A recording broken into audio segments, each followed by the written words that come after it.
Buenas noches, son 19:10 en Argentina. Bienvenida Evelyn, nos queda la segunda parte de tu segundo taller. Ya está todo listo para que vos puedas comenzar a compartir pantalla. Si querés saludar a la audiencia y directamente, bueno, mientras que saludás ya ponemos para compartir. ¿Te parece? Bienvenida.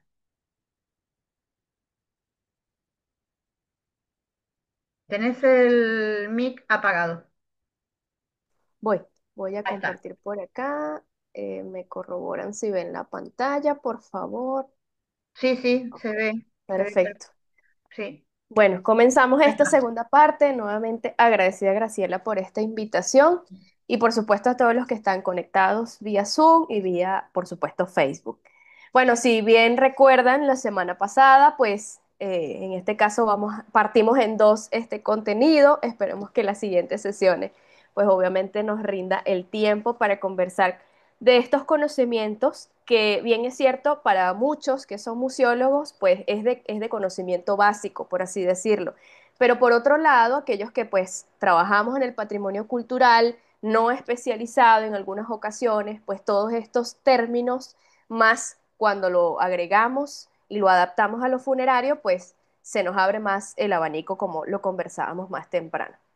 Entonces, bueno, comenzamos acá para reforzar lo que vimos la semana pasada, una cantidad de herramientas e instrumentos que se ha posicionado no solamente para registrar lo funerario, bien es cierto que lo necesitamos, sino también para registrar todas las colecciones patrimoniales. Porque si no registramos, no identificamos, no investigamos, pues obviamente no podemos hablar de conservación, mucho menos de preservación, ni de restauración porque sencillamente desconocemos la diversidad cultural funeraria y, por supuesto, de índole de carácter general, toda la cultura que quisiéramos tener más accesibilidad, más difusión y promoción. Entonces queda claro, en este caso, que el registro, el inventario y, por supuesto, la catalogación como instrumentos para acercarnos a las colecciones patrimoniales, pues más allá de todo el compendio documental que genera en este sentido, genera un cuerpo documental, pues nos va a extender en su máxima comprensión todo lo que sucede en el fenómeno cultural llamado patrimonio cultural, ¿no? Esto lo hago, pues obviamente hincapié en que no solamente estas tres herramientas se van a aplicar al contexto museístico, sino en este caso que se apertura todas las cantidades de colecciones que nosotros tenemos en nuestros países y más si se trata de la parte funeraria. Entonces quedamos acá en que tenemos una recepción en cuanto identificamos ese bien cultural o esa colección patrimonial, empezamos a registrarlas, empezamos a armar en este sentido ese cuerpo documental de las diferentes fuentes documentales que nos pueda describir el contexto histórico y por supuesto todo el contexto sociocultural. ¿Para qué? Para que podamos almacenar esta colección, resguardar y un término que ha sido en este caso muy bien tocado, que es la parte de curar o cuidar esa colección patrimonial. Pues esto nos lleva indudablemente a la investigación que muchísimos de nosotros ya hacemos, además de todo el compendio de metodologías investigativas, pues nos lleva a conservar esa particularidad de la historia, que en muchos aspectos, pues obviamente cuando armamos este cuerpo documental, empezamos a decir, bueno, pero este elemento de la historia me la contaron de esta manera, pero existe una cantidad de información que no está siendo contada. Y cuando esa información llega a los diferentes públicos, ese afán que nosotros tenemos y que lo vemos constantemente en las actividades culturales, en decir cualquier dato histórico, el porqué de las cosas, por qué existe ese objeto, por qué se resguarda en la vitrina, por qué es necesario aperturar el espacio museístico en diferentes temas, no solamente el que concentra la colección desde un carácter histórico, empezamos a decir, bueno, entonces hay mucha más que contar, muchas historias que exhibir.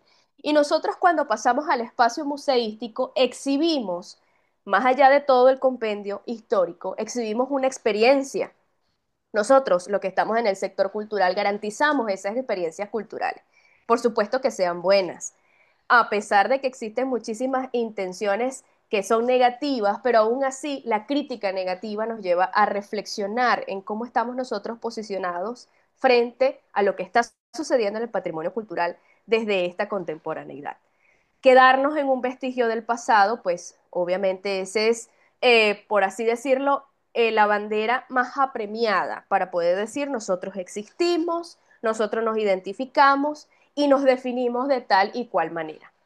Pero cuando pasamos a las acciones culturales y empezamos a decir, bueno, pero vamos a diseñar estas experiencias porque yo necesito atraer al público, necesito dar a conocer este compendio de lo que yo conozco para que así como estamos nosotros reunidos acá, podamos conversar de forma amena y construyamos el conocimiento. Empezamos a decir, bueno, necesitamos una experiencia cultural. Y eso nos lleva indudablemente a la parte estética, a lo que siempre nos ha traído, en este caso de la manera visual en primeras instancias. Cuando nosotros vemos una obra de arte en un museo, dependiendo de su diversidad y por supuesto su tipología, nos atrapa su forma, nos atrapa su composición, sus dimensiones, sus materiales y por supuesto todos los elementos que los que son bien conocidos en las artes plásticas sabemos realmente que son los elementos plásticos, que no tiene nada que ver con los elementos artísticos, porque la parte artística, pues obviamente me lleva a toda esa catarsis del arte, lo que me produce el arte. Y el placer estético, pues sería otra cosa.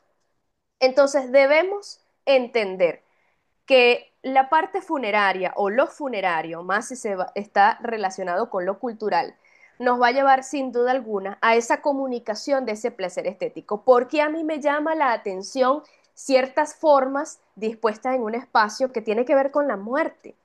Y aún en este caso, cuando hablamos de significaciones, pues obviamente nos adentramos en otros campos interpretativos que todos aquí cabemos, por así decirlo.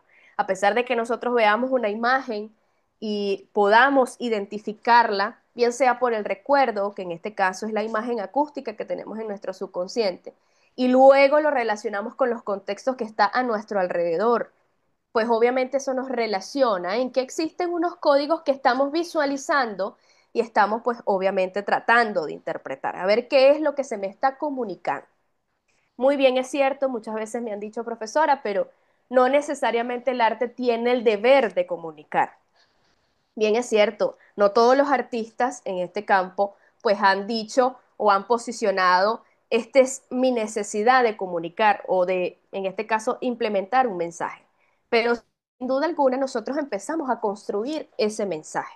Pues obviamente aquí estamos construyendo mensajes que están relacionados con la muerte o lo que hemos llamado comunicación post-mortem. A pesar de que conocemos, bien es cierto, todos los procesos y los lineamientos que nos llevan a una comunicación habitual, pues requerimos de ciertos elementos para que se dé esa comunicación. Pero ¿qué pasa cuando le agregamos la particularidad post-mortem, es después de la muerte? Decimos, bueno, pero yo me comunico en la vida, pero yo no me voy a comunicar en la muerte. Entonces pareciera que estuviésemos negando la existencia de una cantidad de códigos visuales y códigos materiales que se han consolidado en el espacio funerario. Y que por supuesto esto no es solamente en los cementerios, sino también en los espacios museísticos que nos muestran pinturas, que nos muestran, en este caso, esculturas o cualquier otra, en este caso, medios de expresión artístico que tenga esa relación con el tema mortuorio. Entonces, ¿estos símbolos para la eternidad sinceramente existen o simplemente es una disposición de la materia que sea maleable, en este caso por el artista, para que así se consolide primero su pertinencia, su existencia? Yo fui el que diseñó, el que esculpió, el que pintó, pero además de eso, pues obviamente está condicionado a que esa intencionalidad fue descrita o fue seleccionado, bien sea por el difunto, por supuesto cuando estaba vivo, o también por sus dolientes. Todas las formas han evolucionado en cuanto a la simbología funeraria.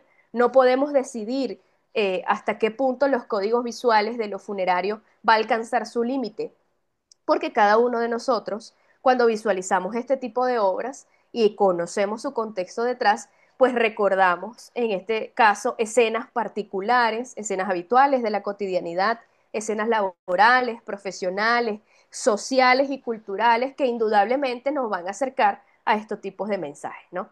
Entonces yo les coloco acá, cada civilización trata la muerte a su manera, por lo cual no se parece a ninguna otra, así como hablábamos anteriormente de los enterramientos, ningún enterramiento es igual al otro.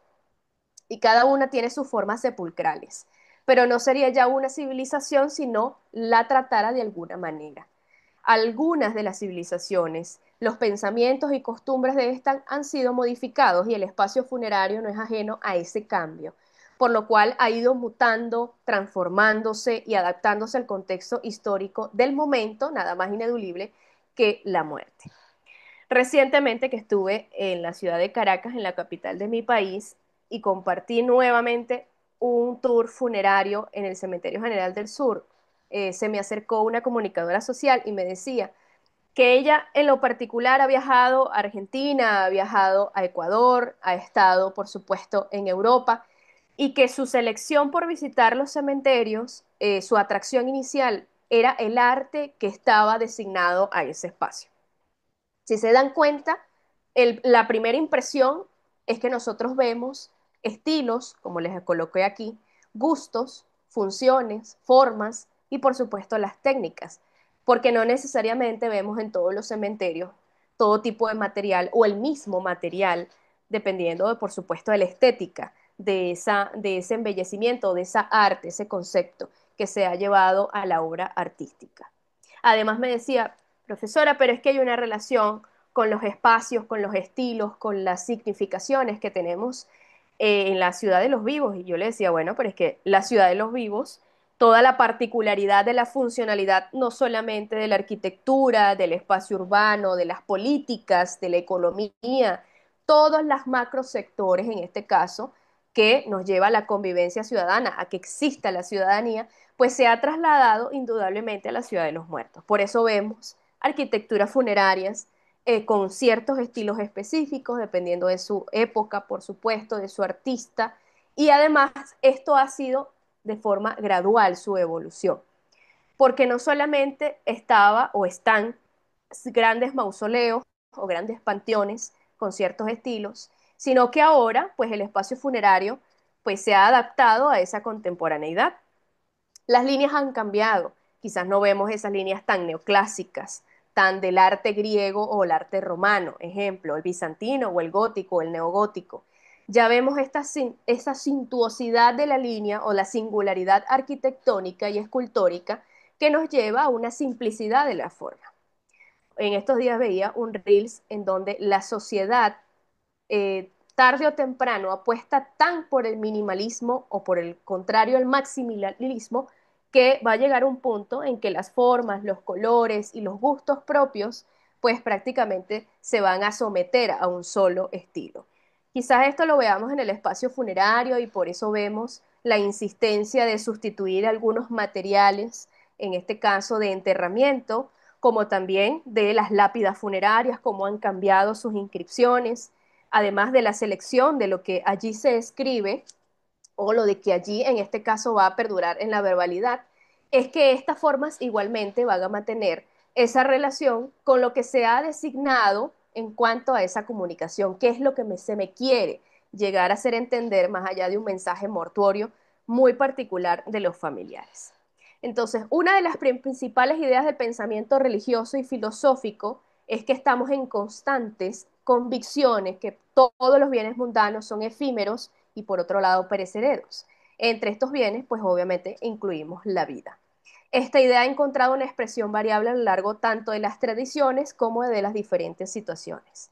Esto va a condicionar la cantidad de iconografías, es decir, imágenes que existen, que además van a transmitir a través de ellas diversas alusiones simbólicas o alegorías de una historia.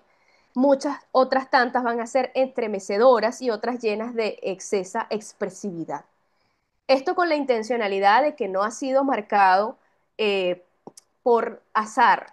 Sencillamente estas expresiones, más allá de comunicarnos dolor, de comunicarnos tristeza en primera instancia, es que estas expresiones pues se van a adecuar a la representación iconográfica del monumento funerario, ¿no? Y que esto sencillamente se va a adaptar a que las personas que, por supuesto, los que están haciendo vida cultural en estos espacios funerarios, empiecen en este sentido a interpretarlo de múltiples maneras, porque existen muchísimas lecturas. Por otro lado, me decían, profesora, pero lo que yo leo en un cementerio, en un espacio funerario, no es lo mismo que yo vea o lo vea en el templo habitual, en la parte eclesiástica o religiosa. Yo le decía, bueno, pero es que es un espacio de vida y un espacio de muerte, como lo quieras ver, porque también es metafórico, ¿no? ¿Cómo llevamos estos mensajes si en realidad estos espacios patrimoniales o culturales están vivos o están muertos? Pero esto es otro tema.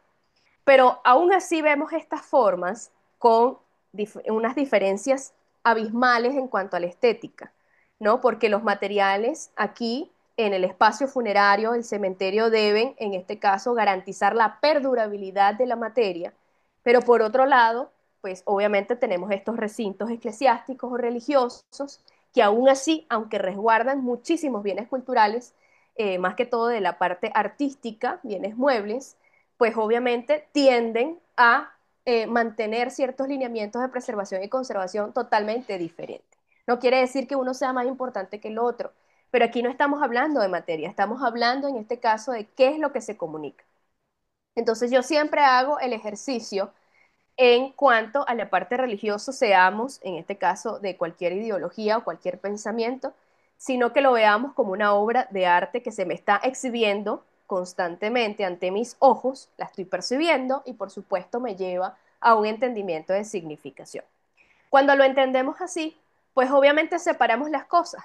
Vemos como las figuraciones religiosas o del arte sacro que está en este espacio, por obvias razones, por así decirlo, o con ciertas estéticas muy puntuales, pues también se trasladaron de alguna u otra manera en ciertos tiempos al cementerio. ¿Cuál es el mensaje que se me quiere transmitir? No es que es un mensaje mejor que el otro, no quiere decir que el mensaje se transversa. Cuando conocemos el detrás de las imágenes, el contexto sociocultural, podemos darle lectura a las mismas, sin asegurar que se me está transmitiendo una cosa o la otra. Bien, nosotros acá en Venezuela tenemos algo muy particular. Yo les decía en sesiones anteriores que nosotros tenemos en el General del Sur la Corte Malandra. Y esta corte malandra tiene muchísimas figuraciones sacroreligiosas en este espacio, a pesar de que, por supuesto, allí se practique el espiritismo específicamente. Pero estas figuraciones, cuando están en este espacio, cuando lo que le rodea en este sentido es otro tipo de ritual, pues obviamente la lectura cambia.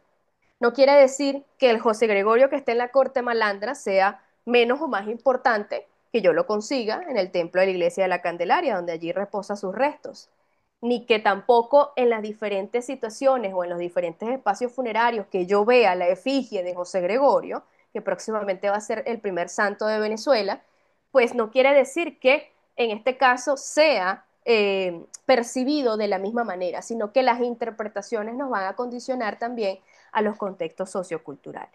Entonces, cuando entendemos que las imágenes cambian también por nuestro contexto, eso lo decía también Hipólito Taine en cuanto a las teorías de la forma, que el artista se debía indudablemente a lo que se suscitaba alrededor para poder crear. No era, como se ha dicho muchas veces, el artista actúa y crea de forma aislada. Pues sencillamente la obra de arte no puede estar aislada, a pesar de que, bueno, hay otros temas por allí de bóvedas y de la clandestinidad, en este caso de las colecciones patrimoniales, pero ese es otro tema, ¿no? Entonces somos seres con fecha de inicio y con límite de caducidad, lo sabemos muy realmente.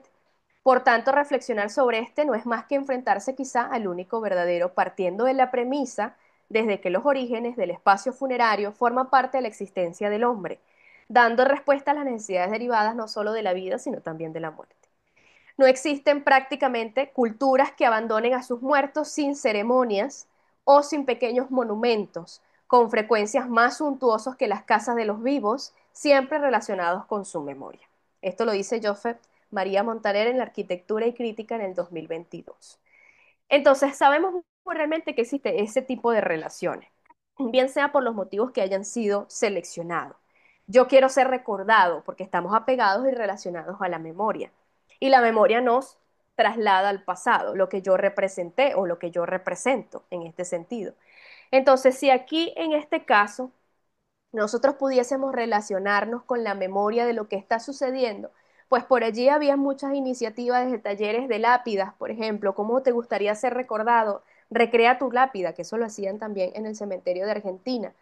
Entonces, al ser recordados es que queremos dejar una imprenta allí, algo que nos identifique en cuanto a la forma y la materia. Me dice por acá, Betty se disculpa por haberse relacionados con los links, ¿no? Pero bueno, es el mismo link de Zoom y o si no lo pueden ver en Facebook, ¿ok? Así que no hay ningún inconveniente en este sentido, todas las sesiones están grabadas. Bien, entonces les decía, que en este caso los lineamientos estéticos, cuando seleccionamos un monumento funerario, o en este caso los elementos que van a garantizar esa ceremonia o ese ritual funerario, son elementos que nosotros nos identificamos en primera instancia.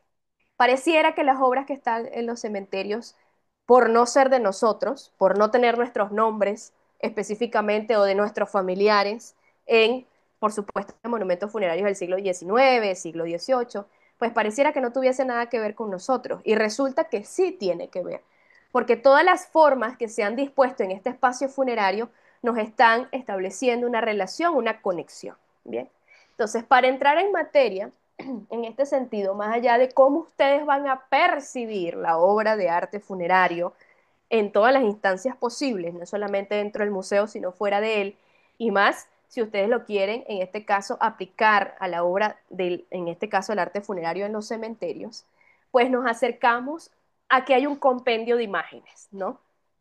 Todo lo que vemos es imágenes, nosotros somos 100% en este sentido que queremos comunicarnos y nos comunicamos a través de las imágenes. Entonces, si tenemos ese afán de ver formas, de ver composiciones, de ver figuraciones, de ver colores, texturas, etcétera, etcétera, es porque tenemos esa iniciativa creativa de por sí en cómo nos vamos a comunicar. Entonces, yo les coloco acá unas referencias muy puntuales para que podamos adentrarnos de qué se trata esto. Aquí ven un monumento funerario muy específico y lo que podemos denotar en este caso es una columna o una serie de columnas, que son dos columnas, una está por supuesto en la parte inferior y otra está erigida en la parte superior. Entonces yo les coloco acá como una consulta, ¿qué papel cumple una columna fracturada en una tumba? Y allí me dirán una cantidad, en este caso, de significaciones, porque bueno, aquellos que están dedicados a la simbología funeraria, pues obviamente lo podemos asociar primero con la verticalidad, lo podemos asociar con la masculinidad, porque todas las formas, en este sentido, las formas que son simples, las formas geométricas, las que conocemos, la geometría, que es un estudio que no es de ahora, no es que yo lo quiera solamente implementar en el arte funerario, sino que eso existe para entender, en este caso, la estructura de la obra de arte. Bien, eso es un análisis, lo que hacemos es un análisis primero formal de las formas. Y luego, cuando vayamos avanzando de lo que estamos visualizando, cuando recorramos el monumento funerario, no hagan como yo, que algunas veces me tengo que, en este caso, casi montar frente a un monumento funerario porque no alcanzo, no hagan eso. Sencillamente es para poder descubrir una cantidad de elementos que a simple vista, pues obviamente la primera mirada no alcanzaría esa lectura. Entonces yo les coloco acá que, por ejemplo, en la antigüedad si la columna tenía un capitel y una base representaba el árbol de la vida. Por supuesto, en este caso los romanos construirían columnas en honor a un hombre o a sus hazañas. Entonces estamos glorificando en este sentido la representación del difunto, sea hombre o sea mujer. La columna, por otro lado, fragmentada no es solamente la columna en sí, está esa sustitución del individuo que yace allí sepultado. Su significado va a apuntar a la ruptura de la vida manifestado en el reemplazo de un hecho por un objeto. Cuando vemos estos quiebres de figura, pues obviamente decimos algo está roto, algo está partido, inclusive algo se ha quebrado en el tiempo. Y por supuesto cuando lo relacionamos con la parte mortuoria, podemos entender que esa producción de imágenes, que además es una intencionalidad para decir lo que está sucediendo acá es que alguien ha fallecido y que toda esta representación además son elementos que van a conformar la tumba con una posibilidad de diferentes significados. Porque ahora bien, si yo les dijera que este conjunto funerario, porque esto tiene una cantidad de figuraciones alrededor, No tiene nada que ver con la masculinidad. Todos los que están allí o los que pertenecen a este conjunto funerario son mujeres. Ustedes me dirán, bueno, pero entonces no tiene la relación de la verticalidad, pero entonces la verticalidad está relacionada también con la parte espiritual, esa conexión de lo terrenal a lo espiritual. Tenemos una dirección que va hacia arriba. Por eso es que nuestra mirada, cuando vemos este tipo de obras con grandes dimensiones, va hacia arriba, para que así esa intencionalidad en cuanto a los significados que podamos conseguir en el arte funerario pueda remitirnos ciertamente a la historia, lo que representa estas figuraciones, pero además qué es lo que se me está encontrando en el alrededor del monumento funerario, para que podamos determinar que el conjunto de formas o de elementos sí se puede leer de forma unitaria, es el deber. Cuando ustedes ven una obra, fragmentenla o sepárenla en su mente, por supuesto, porque no podemos mover las cosas, la pueden fragmentar, desligar para ver cómo se lee la obra de arte y luego la unificamos. Esa es la ley de la simplicidad o la complejidad. Esto es en este caso de la teoría de la formalidad o de la forma.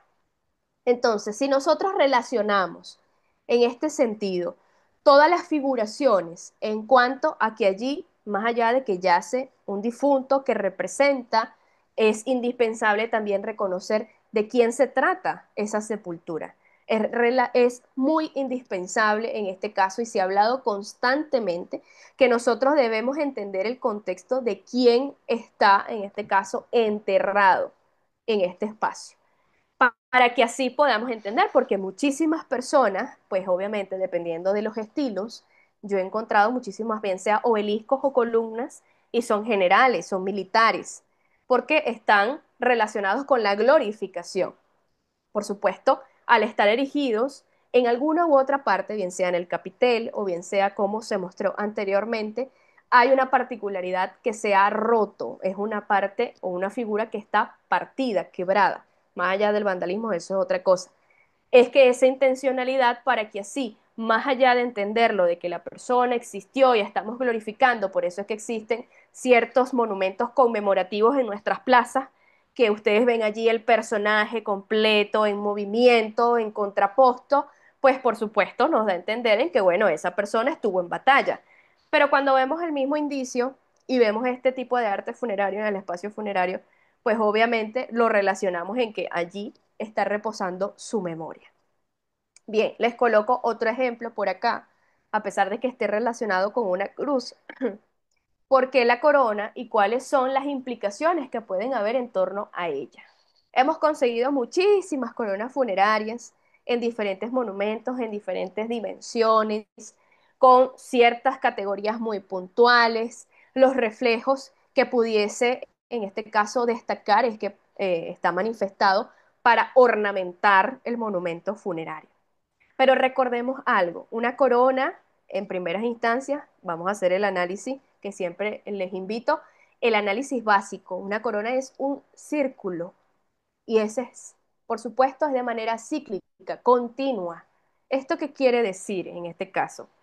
Que así como la vida, en este sentido, es cíclica, porque vienen unos procesos y por supuesto debemos, en este caso, que estos procesos son continuos, pareciera que la muerte también pudiese estar relacionado con estos indicios y que los mensajes comunicativos que dan en cuanto a la sepultura, pues parten en que se va a relacionar, en este caso, a lo que vivió el sepultado. Si yo les digo acá, por tradición social y por ende cultural, nos han enseñado a enviar coronas de flores a los entierros, pero la existencia de una corona de mármol destinada a perdurar mucho más tiempo para nosotros y que las flores naturales nos llevan a pensar mucho más allá. Entonces, esa ignorancia perceptiva que en muchas ocasiones vemos muchísimas figuraciones o muchísimos símbolos, pues la idea es pensar más allá, porque aquí se está tratando un material que es perdurable. Inclusive podemos hablar en este sentido que existen muchísimos siglos resguardando, en este caso, toda la simbología y se compacta en la piedra a tal punto que hay una intencionalidad. O sea, más allá de que nosotros podamos creer en que, bueno, pero es que el personaje o la familia tal tenía dinero y por eso hizo su monumento en tantas dimensiones? Pues obviamente hay una intencionalidad. Recordemos que hay el valor económico del patrimonio cultural o de los bienes culturales. Bien, pero por otro lado, se ha seleccionado el material con esa intencionalidad. Entonces, hay múltiples intencionalidades cuando enunciamos, en este caso, la significación de la obra de arte. A pesar de que esté sucediendo implícitamente una cantidad de códigos visuales que quieran comunicarse, muchas veces se contrastan unos con otros. Por allí me decían, profesora, pero es que ahí existen ciertas simbologías religiosas, estamos en un espacio funerario católico, pero entonces yo me encuentro un masón y yo le digo, bueno, es que existe el ecléctico, en este caso, el espacio funerario ecléctico en cuanto a estilos artísticos, pero también de las creencias, en este caso de la sepultura. En este sentido, los cementerios, cuando ustedes vengan, están invitados todos a Venezuela, cuando ustedes gusten, visiten un cementerio o llámenme y visitamos el cementerio. Se podrán dar cuenta que el católico está al lado del masón y el masón está al lado del que se ha considerado palero o al lado del malandro o al lado de la que, por supuesto, está dedicada al hogar o al lado del que se le pide al santo. Entonces, esto quiere, eso en este sentido, ¿por qué les pongo estos ejemplos? Porque sencillamente la connotación, la significación del espacio funerario va a ser múltiple y que va a estar en torno a una situación, en este sentido, en cómo nosotros leemos la obra. Me dice por acá Betty, además, la tradición de las coronas de flores naturales en los velatorios también tiene la simbología del círculo como código. Sí, indudablemente resguarda esa simbología. Si ustedes ven, pues obviamente el círculo tiene que ver con el inicio y el fin de las cosas. Y el inicio y el fin de las cosas, ¿quién es? El ser universal, ¿no? Y que siempre ha estado relacionado, por otro lado, en este sentido, el círculo con el inicio de la vida y el fin de la vida y que por supuesto el que da la vida en primeras instancias es Dios Padre Todopoderoso, dependiendo de las creencias y respetando cada una de ellas, pero también en este sentido, a pesar de que exista la muerte y que aseguramos que existe, por supuesto, pues Él estará también después de la muerte. Bueno, estos ya son otros temas más profundos y por supuesto hay especialistas que tienen más conocimientos en esta área. Entonces, eso sabemos relacionarlos porque en este sentido vemos el velatorio o el entierro propiamente, bueno, y colocamos todas las coronas fúnebres y hay muchísimas de colores llamativos, no necesariamente tiene que ser un color en particular. Hay muchas figuras, hay más grandes que otros. Eso no quiere decir, en este sentido, que entendamos una imagen por dimensiones y por materiales, sino también que podamos condicionar qué es lo que se está comunicando. Si ustedes ven una carroza fúnebre, lo primero que distinguen primero es el color de la carroza, que por lo general es, en este caso, es negra, es extensa o alargada, y por supuesto porque tiene la cantidad de coronas en la parte superior. Y nosotros decimos, aquellos que son católicos, dicen, allá va un fallecido y empieza a presignarse, ¿ok? Hace la señal de la cruz. Entonces, esos códigos visuales nos acercan a que está sucediendo un hecho o un fenómeno allí designado, por supuesto, que es un enterramiento, ¿ok? No hay de qué, Betty. Estamos complacidos de poder atender cualquier inquietud y cualquier comentario que ustedes quieran hacer. Seguidamente tenemos acá y les coloco, la corona puede ser considerada como un puente entre lo humano y lo divino. Por supuesto, esto siempre ha estado en diatriba. Si existe el plano espiritual y cómo existe, qué es lo que vamos a ver, cómo nos vamos a acercar a él, para que así podamos entender toda la capacidad en este sentido, lo que nos angustia de lo que no sabemos de la muerte. Y les traigo este último ejemplo para seguir avanzando, las expresiones faciales, que ustedes me dirán, me disculpa, estoy un poco congestionada, pero aquí estamos con ustedes.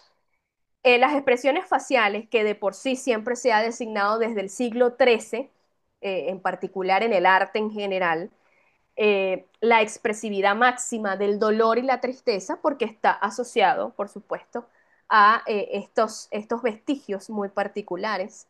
Y por ende, hay ciertos estilos artísticos que destacaron y, por supuesto, asumen muchísima más realidad de expresar a través del cuerpo y a través del rostro que pudiese pasar, por supuesto, la tristeza y el dolor y que otras tantas pues simplemente mantienen una neutralidad en su rostro. No necesariamente vemos en cantidades exorbitantes a dolientes, también llamadas plañideras, que son estas personas de género femenino en particular, que tienen un manto o se cubren el rostro, que por lo general muchísimas esculturas funerarias que son dolientes, pues si se dan cuenta siempre cubren su rostro para poder, en este caso, esconder el llanto. Algunas que otras tienen o mantienen en este sentido su mano en el pecho, porque nosotros siempre nos agarramos el pecho cuando sentimos extremo dolor por la pérdida de un ser querido, pero hay otros tantos, como acá en la referencia visual, que simplemente mantienen una neutralidad en el rostro, que en muchas ocasiones está relacionado, por supuesto, indudablemente, está relacionado con el difunto, con las expresiones, esas máscaras mortuorias que en muchas ocasiones también se han utilizado para exhibirse como arte en los museos. Entonces, esto ha sido elegido para comunicar. Y esto no lo digo yo, lo pueden encontrar en la bibliografía de Ángel Liendo, La comunicación post-mortem, y es un gesto que se da y que va a transmitir un estado de ánimo, sea cualquier que sea. Por supuesto, como dice acá, estos rostros tallados forman parte del cliché generado en torno a los aspectos lúgubres del camposanto. No es que no se pueda encontrar en este sentido expresiones de alegría, pero sí son escasos, en este caso, los vestigios que han marcado esta intencionalidad. O tienen una neutralidad en cuanto a sus gestos, o por otro lado, el estado de ánimo de tristeza y de dolor son los que allí, pues obviamente, conviven en el espacio funerario. Entonces, esta comunicación post-mortem, dice acá el autor, se mira donde se produce lo único.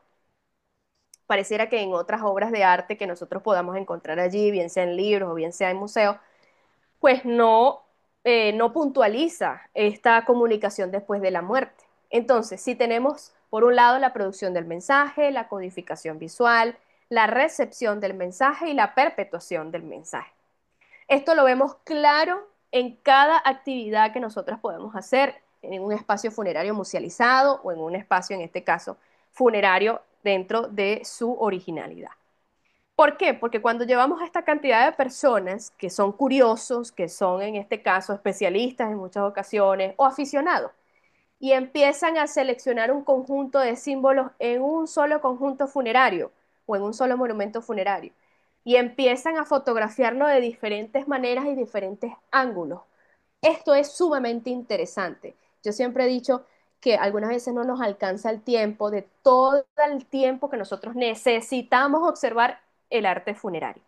Porque mientras que nosotros nos movilizamos en los diferentes ángulos para poder en este sentido ver en los símbolos funerarios, entenderlos, las luces, las sombras, las composiciones, hasta allí, por supuesto, el arte funerario, toda la composición tiene una intencionalidad, pero cuando nosotros empezamos a cambiar el ángulo y empezamos a conversar con el otro, y es que yo vi esto y yo lo comparo con otro monumento funerario, empiezan las interpretaciones de esos códigos visuales a cambiar totalmente. No quiere decir que la intencionalidad del monumento funerario allí con el difunto tenga otro significado y se le va a dar otro significado, sino que las lecturas van a ir cambiando. Bien, entonces tenemos en todos estos 4 ítems que les acabo de mencionar, es indudable conocer la iconografía, que es la parte de la imagen, reconocerla, cuáles son sus, en este caso, cómo se compone o cuál es su estructura, y por otro lado, la iconología, lo que se me quiere transmitir en este sentido.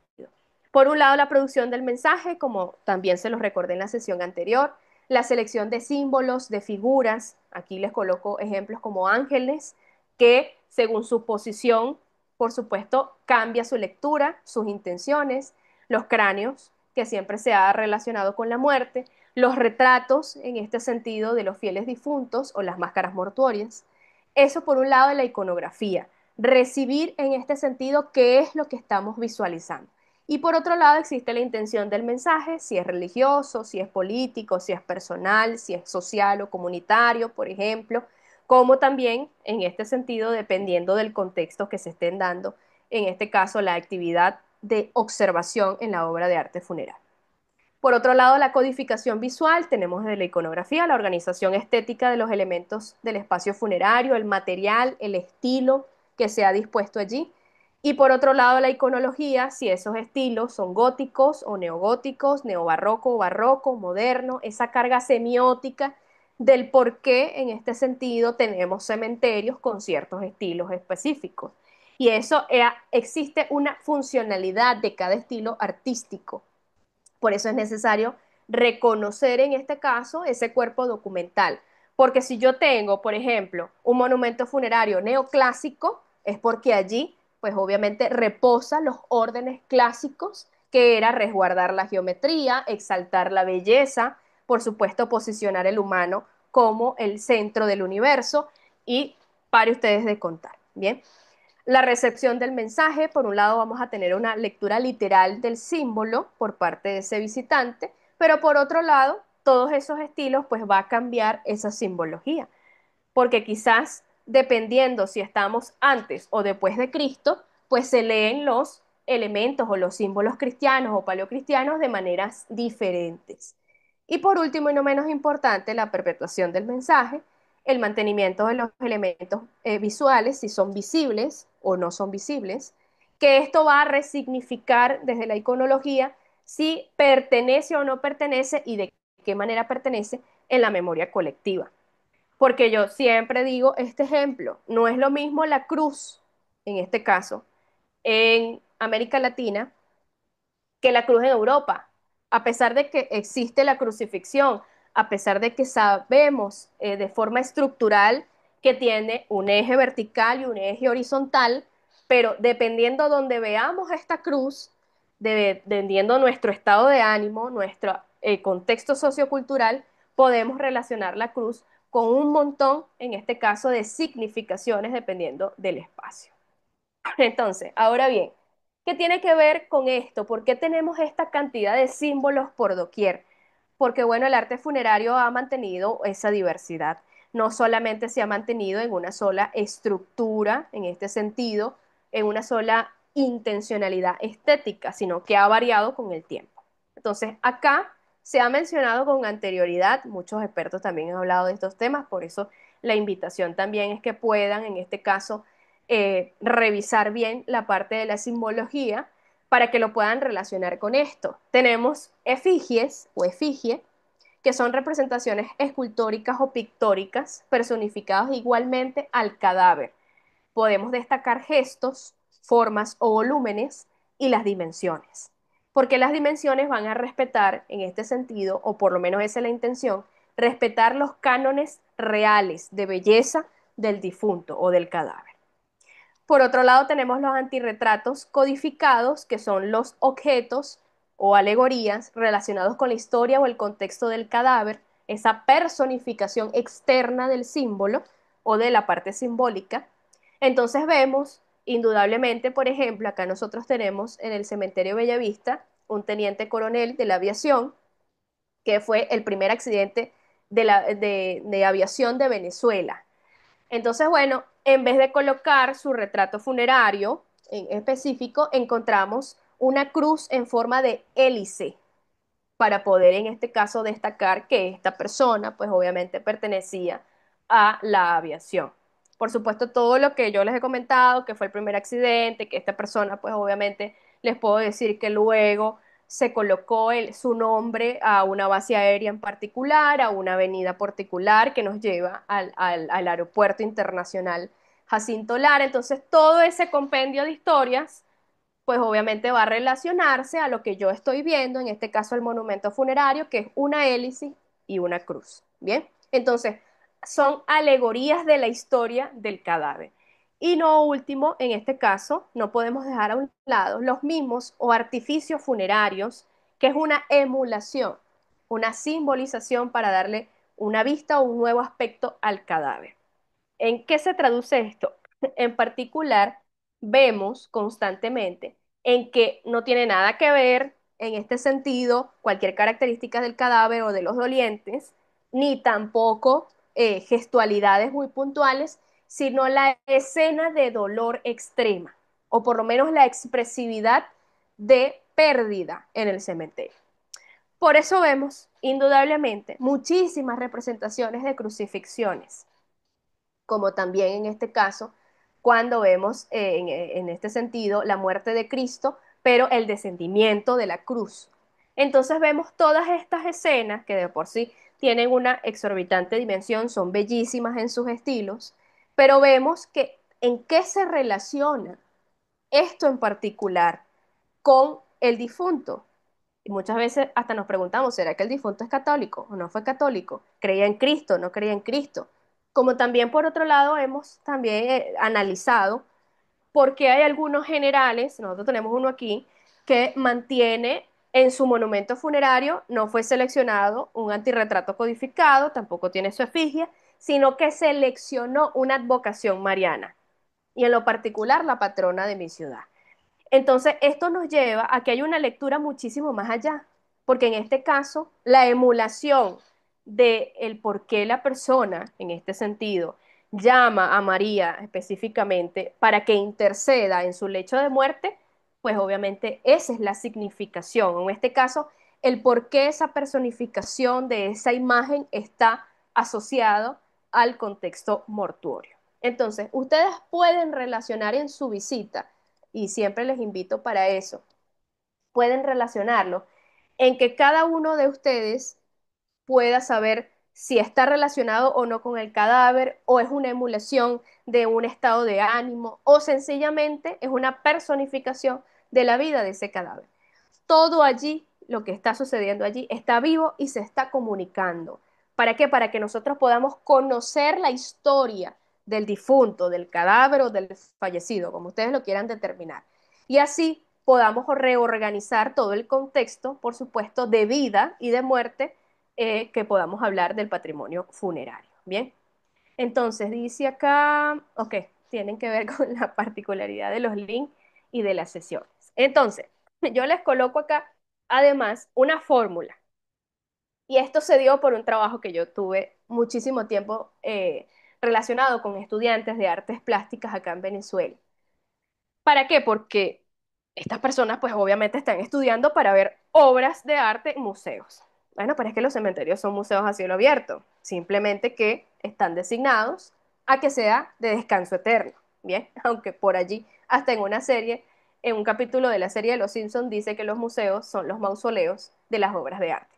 Entonces, ¿cómo ver, mirar y observar una obra de arte funerario? Esto lo pueden igualmente llevar a cualquier obra artística que ustedes vean en la ciudad, dentro de los museos, en cualquier bien cultural que ustedes quieran visitar. Y más se trata de los funerarios.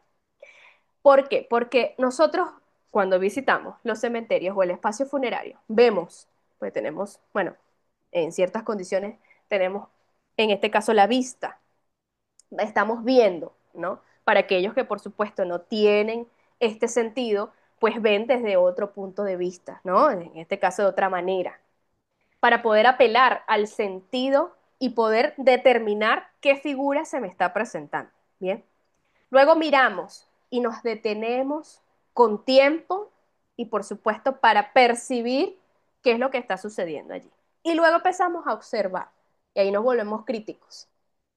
Empezamos a observar y nos damos cuenta, por ejemplo, en esta fotografía que les acabo de colocar, que a pesar de que sea un ángel, no tiene brazos. Entonces empezamos. Lo estamos viendo, vemos que es una figuración, es una figura compleja de por sí, no es una figura simple. Es un ángel y empezamos a mirarlo y empezamos a detallar todos los elementos que allí, en este caso, se disponen. Y cuando empezamos a observar, empezamos, bueno, pero no tiene un brazo, no tiene los dos brazos y bueno, ¿en qué condiciones tendrá? Tiene algunas manchas. Y empieza esa observación exhaustiva, no solamente se queda en la forma. Entonces, cuando ustedes tengan este ejercicio y entiendan que a pesar de que nosotros decimos, ay, yo vi la obra de arte, no la vieron porque percibieron las figuras, pero no la miraron ni la observaron.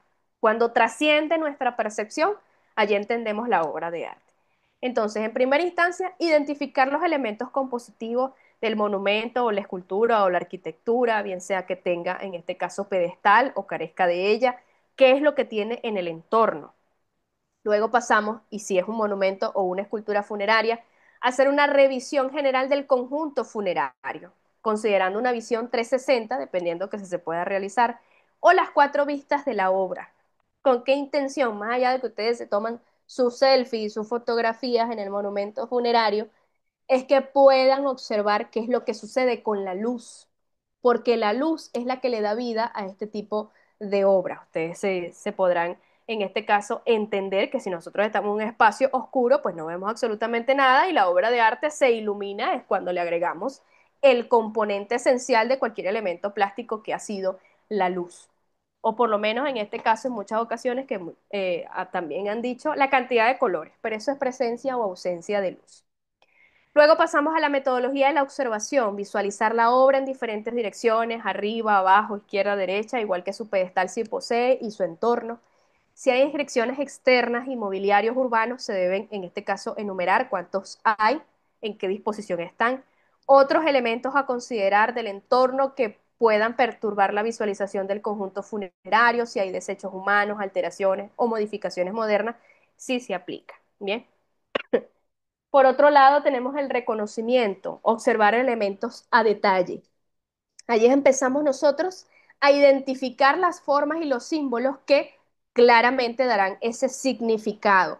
Si es un ángel, ¿qué tipo de ángel es? ¿Es penitente? En este caso es silente. ¿Es un ángel guardián?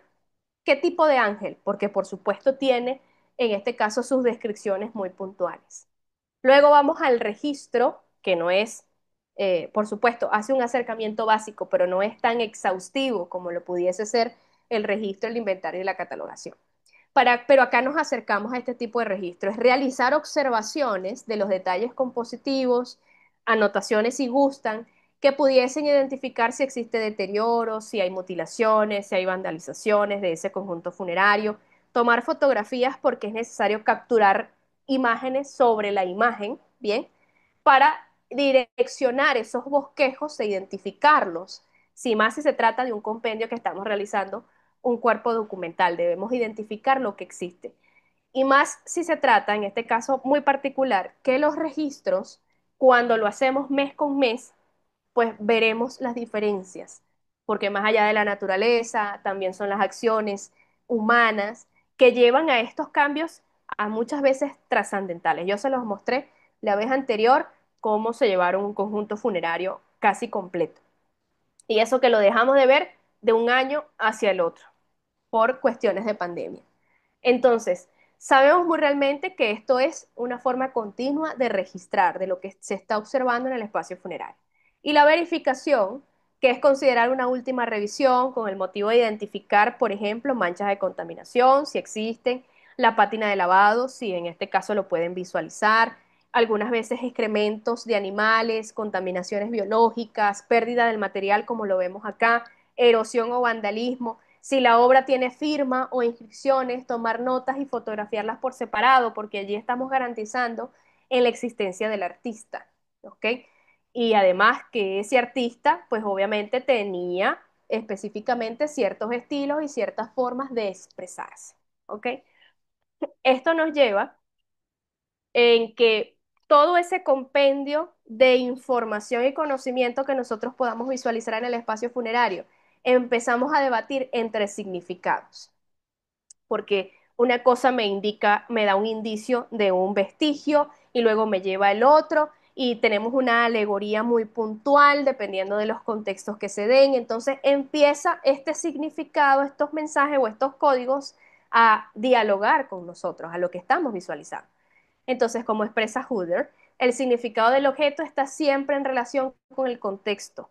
Su polisemia reside en que siendo un material tridimensional en muchas ocasiones, es susceptible de ser interpretado de muchos sistemas de significación y perspectivas de análisis. Yo le decía a los estudiantes de museología, que el visitante no siempre va a actuar de la misma manera, no va a ver la exhibición de la misma manera de día, de tarde, de noche, solo, acompañado, con familiares, con pareja, porque sencillamente el contexto se está adecuando al momento. Nosotros vamos a ver el cementerio de muchas maneras. Nosotros vivimos en los cementerios, inclusive muchos de nosotros. Y cuando lo visitamos no lo vemos de la misma manera. Él siempre va a cambiar, él siempre se va a transformar. O por otro lado, una palabra que no nos gusta, se va a adaptar a las realidades humanas que están a su alrededor. Entonces, tenemos por un lado que esas perspectivas funerarias siempre se ha hablado que existe una iconografía funeraria y una iconología funeraria. La iconografía nos va a llevar un estudio, una clasificación de los signos visuales, de los símbolos, de cómo estos se representan, que estén vinculados, por supuesto, a la muerte, al más allá, al rito funerario, porque es lo que sucede allí, y que estas imágenes van a pertenecer a culturas específicas. Por otro lado, a la iconología funeraria es la interpretación un poco más profunda de significado cultural, filosófico, ideológico, espiritual en muchas ocasiones, porque estas imágenes, que son en este caso símbolos funerarios, son signos vitales que van a construir la visión del mundo sobre la muerte y por supuesto del contexto histórico y social determinado. Es la construcción del porqué de las cosas. Esto es el qué de las cosas y este es el porqué de las cosas. Nosotros, como seres humanos, somos tan incomprensibles que necesitamos justificación de todo para nosotros poder entender el terreno donde estamos pisando, como quien dice, y si más si estamos en un cementerio. Tenemos que saber qué es lo que estamos, en este caso, viendo, percibiendo y además sintiendo, porque además que utilicemos solamente la vista, pues estamos sintiendo un montón de cosas, emociones, que esto se va a trasladar a la obra de arte. Se les coloco acá. Aunque hemos encontrado todas las representaciones iconográficas inimaginables en los cementerios, las investigaciones de los camposantos tradicionales del siglo XIX están incipientes. En ellos se destacan elementos universales del mundo occidental asociados tanto a la muerte como a la vida futura, como la presencia de flores, cipreses, sauces, borlas de hojas, acantos, follajes y una variedad enorme de representaciones, en este caso fitomorfas.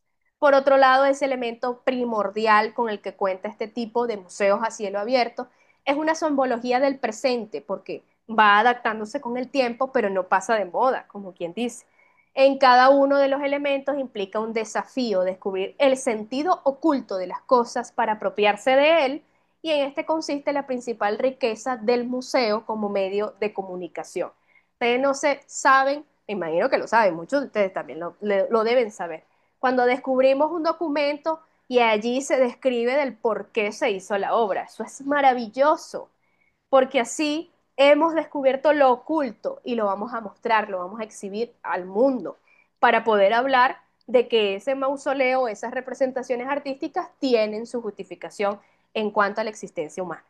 Y la práctica de esta exposición permanente, porque muchas veces dicen, profesora, pero vamos a cambiar la exposición, pero ¿cómo vas a tú a trasladar un monumento de un lado al otro?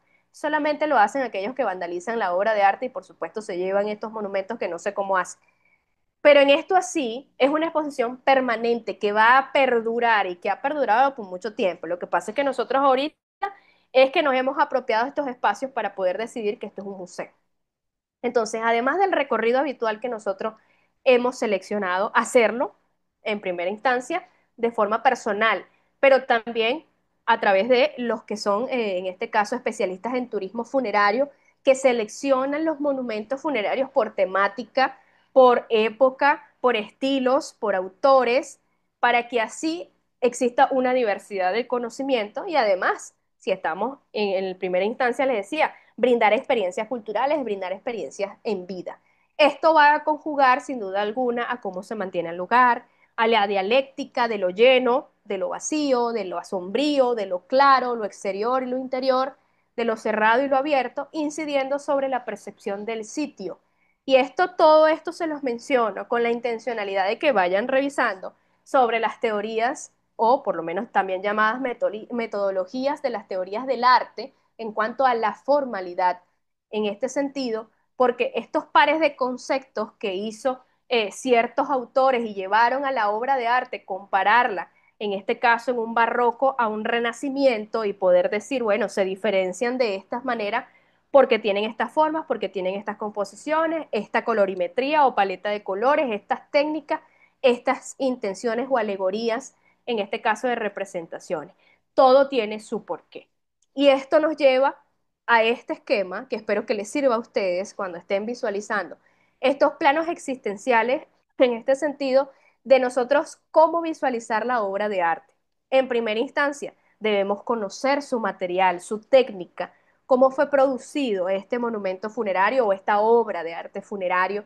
Además, la formalidad en este caso, de los temas que se están traduciendo o por lo menos a qué se está refiriendo. Si es una escena, en este caso, de la pasión o de la muerte de Cristo, en qué época se está hablando, qué tema específicamente se está hablando, para que así podamos tener características descriptivas de lo que se está visualizando.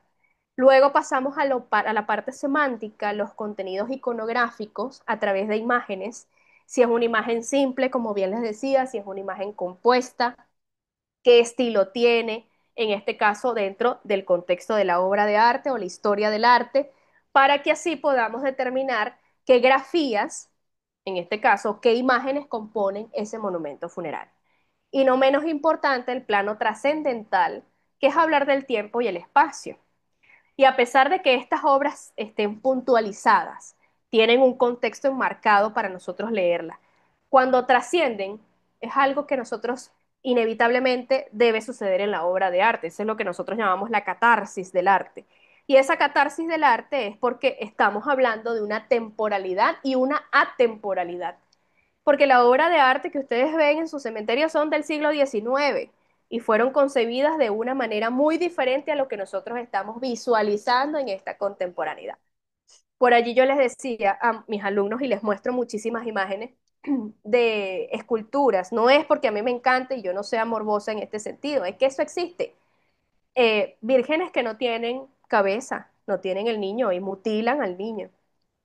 Hay múltiples razones socioculturales en este país que yo no me voy a atrever a ahondar en este sentido, pero que indudablemente existe también esta obra de arte funerario, que está mutilada y lo estoy visualizando, ¿ok? Y la podemos palpar también.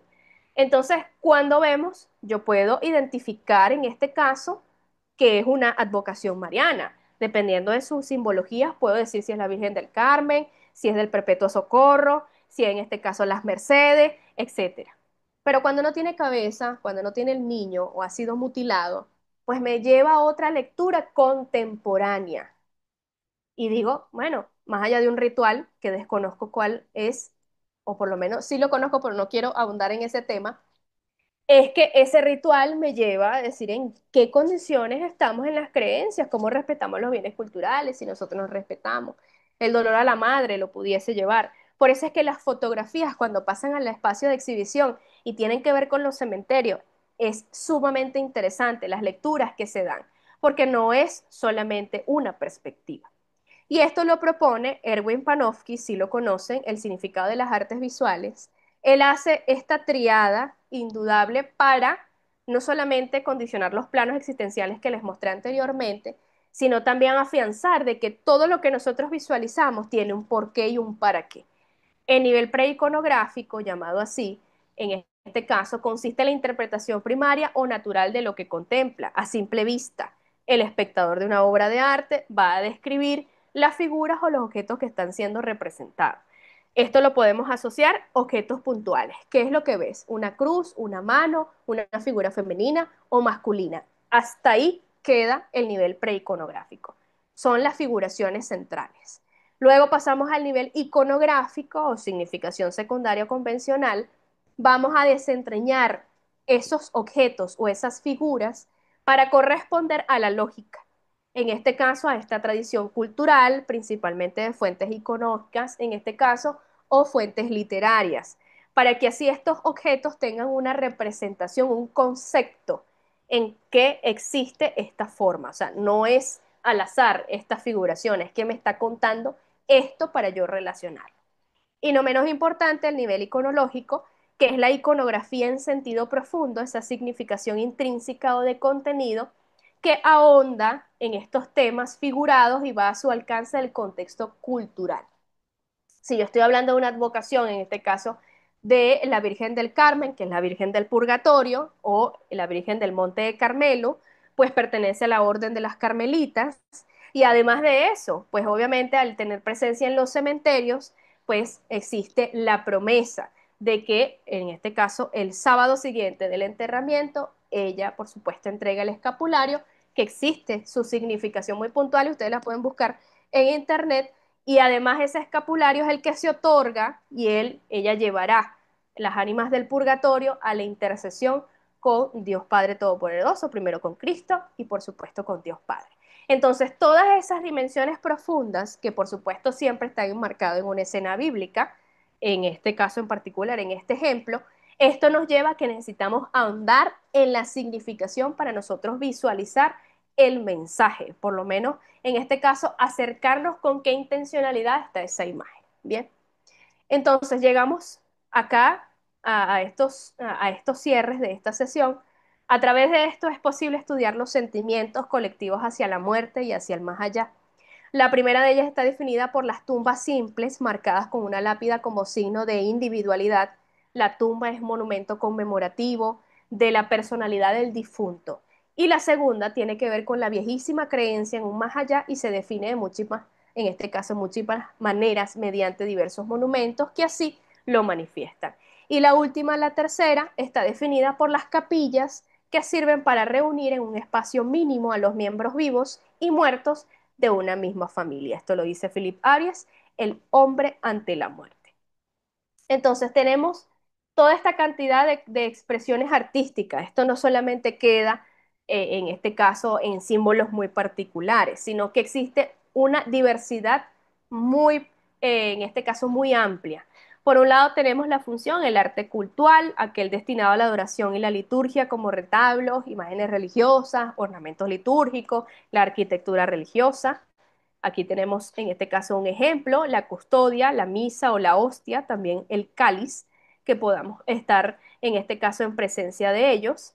Tenemos por otro lado el arte devocional, obras destinadas a la devoción personal, como crucifijos, medallas, estampas, rosarios específicamente. Acá yo les coloco los símbolos pasionarios, que lo vemos en la particularidad de su pantalla a nivel izquierdo. En la parte superior vemos los símbolos pasionarios. Y por otro lado les coloco el escapulario de la Virgen del Carmen. En la parte inferior, también en la imagen de la izquierda, vemos a la Virgen de Coromoto, adornada además con una cantidad de ornamentos vegetales que pues obviamente condiciona la escena que está en la parte superior. Tenemos netamente el arte funerario, que no quiere decir que no tenga nada que ver con la relación anterior, sino más bien que estas también existen esta adornación de tumbas y mausoleos, y por ende se puntualiza ciertas escenas o ciertas escenificaciones muy puntuales para poder hablar del arte funerario o el arte dedicado a la muerte. Acá yo les coloco el famoso llamado panteón egipcio, pero que además de ese panteón egipcio, que de por sí en sus lados tiene estilos muy característicos, tiene una piedad o la Virgen también llamada la Virgen de los Dolores. Entonces, esta particularidad hace un contraste en lo arquitectónico que es muy rígido y además es muy clásico, pero que la piedad pues obviamente aclama el dolor de madre, o en este caso la pérdida del dolor de madre. Tenemos por otro lado por temáticas, si pudiésemos hablar de un arte que es llevado a la escatología, representaciones del juicio final, el infierno, el paraíso, y esto lo vemos muy puntual en San Gabriel, que será el encargado de anunciar el día del juicio final. Esto lo tienen en el cementerio de Almudena, pero en lo particular siempre encontramos ángeles en las entradas de los cementerios. Entonces es él el que anuncia, y por supuesto que son ángeles guardianes o es el ángel guardián de la muerte.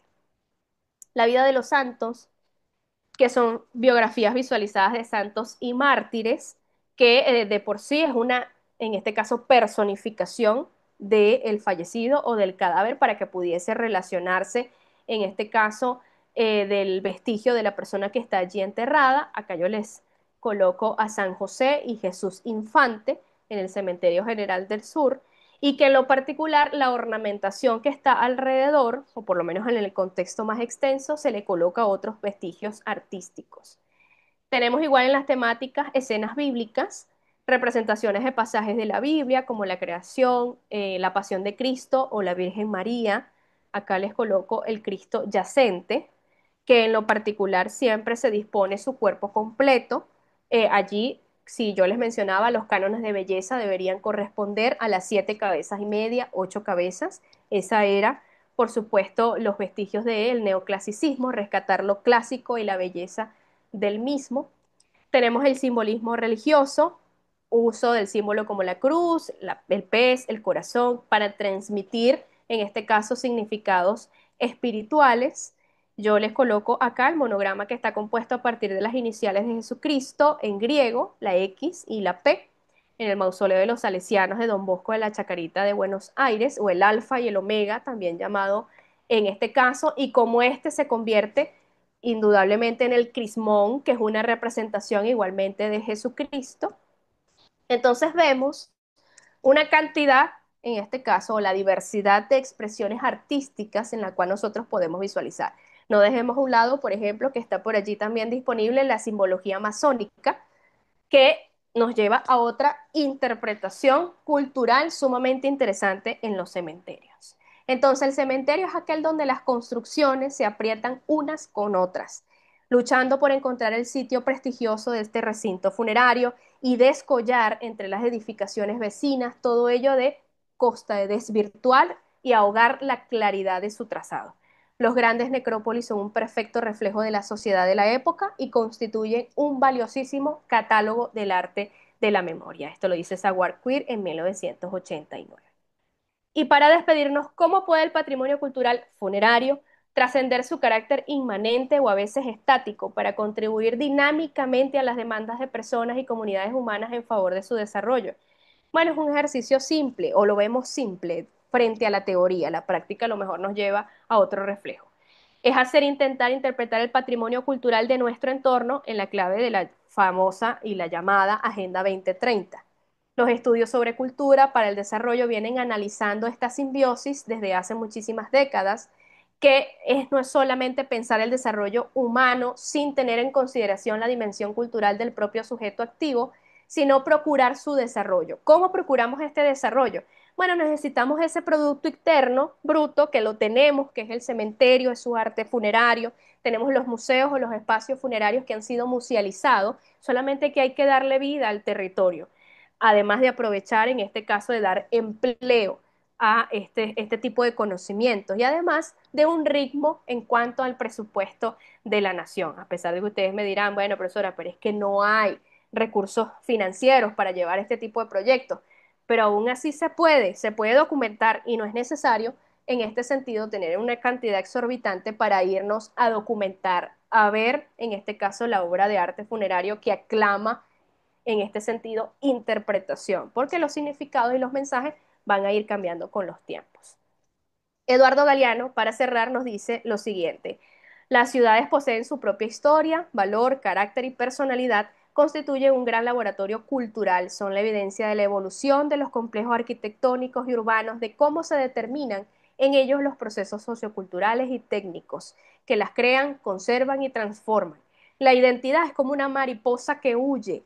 La identidad es cambiante, contradictoria. La identidad fija solo sirve para llenar de objetos los museos. De allí su carácter dialéctico. Entonces, si tenemos unos museos que nos están hablando, que nos exhiben constantemente la memoria, los espacios funerarios también tienen esa carga simbólica en la cual se ha dedicado a comunicarse y por ende existe la dimensión identitaria que está relacionada con la memoria, pero también la dimensión estética que nos lleva a experiencias vivificadas y además esa experiencia del placer estético, de que, por supuesto, indudablemente existe la obra de arte para poder dialogar no solamente con la vida, sino también con la muerte. Entonces, bueno, muchísimas gracias por haberse quedado en esta segunda parte en este caso, de este encuentro. Espero que sea agradable para ustedes y que, por supuesto, si tienen algún comentario, alguna duda, con mucho gusto podré atenderles. Bueno, muy exhaustivo y era como les decía, era muchísimo material, mucho para poder asimilar en en un solo momento. O sea, fue buena la decisión de dividirlo en dos. Este, Así es. a ver si hay preguntas. No, hubo un problemita con alguien para entrar, pero todos entran de la misma manera, no sé, a veces ocurre. A ver si en Facebook están o de los presentes alguna duda, chicos, que quieren preguntar a Evelyn.